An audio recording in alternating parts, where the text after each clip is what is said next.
Here we are given a equation for acceleration, and these questions are asking us stuff about velocity and position.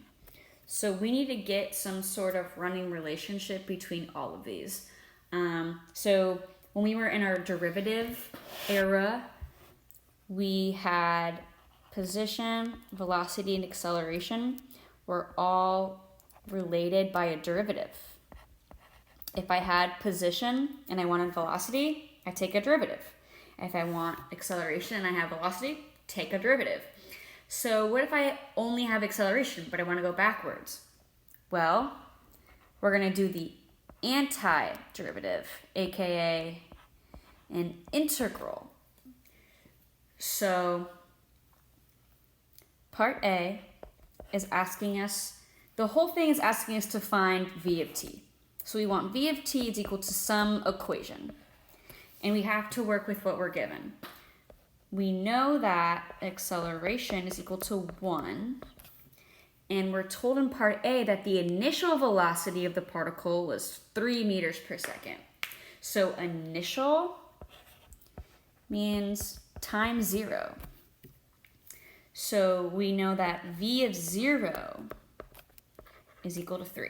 So we're going to need that. We're going to need all this info. So we said that, well, I have acceleration and I want to get to velocity, so I take the antiderivative of 1.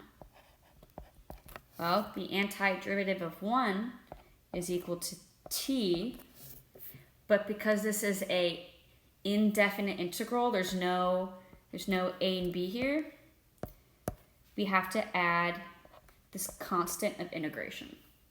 Okay, so right now we have that the velocity at time t is going to be the time plus some constant.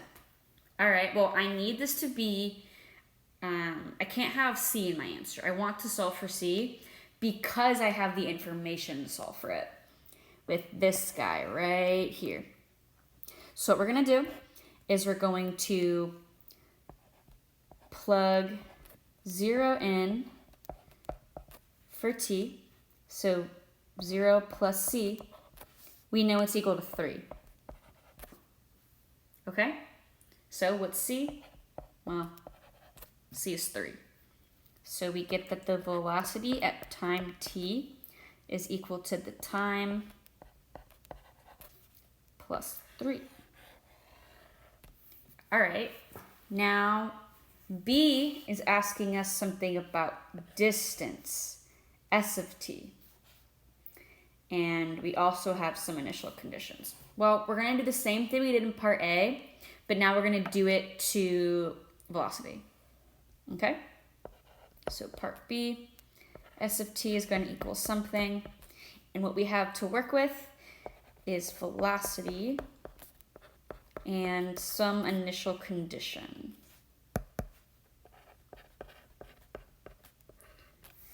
Okay, we know again that these are related by antiderivatives. I have velocity and I want to get to position. So I integrate, I take the antiderivative, I do the opposite of a derivative. So I'm going to be integrating t plus 3 dt. Okay, let's go pencil. All right, great. So we can split this integral up as the integral of t dt plus the integral of 3 dt. So in order to do this guy, I have to use this rule that the integral of anything to a power is going to be equal to t to the n plus 1 all over n plus 1. So I add 1 to the exponent, and then whatever my new exponent is, that's what I divide by. Okay? So we'll have that the integral of t dt is equal to, well, my current exponent is 1. So I get t to the 1 plus 1 all over, well, 1 plus 1 is 2. plus c because it's indefinite.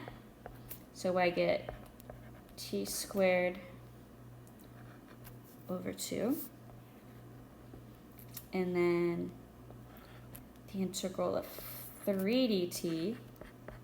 Technically, this guy has a t to the 0 power on it because t to the 0 is 1. So here I get 3t to the 1 over 1 plus c, which is just equal to 3t plus c. Now, because this was all from the same integral, these c's are the same. So I don't have to like worry about c1, c2.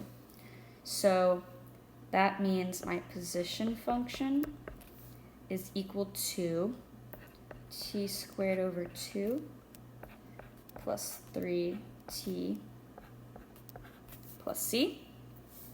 I was given this initial condition, so we can solve for c. So I'm going to plug 0 in here. So I'll have s of 0. Well, it looks like I'm going to have 0 plus 0 plus c equals 0. So that's not interesting. So c is equal to 0. So that just means my position function is just t squared over 2 plus 3t.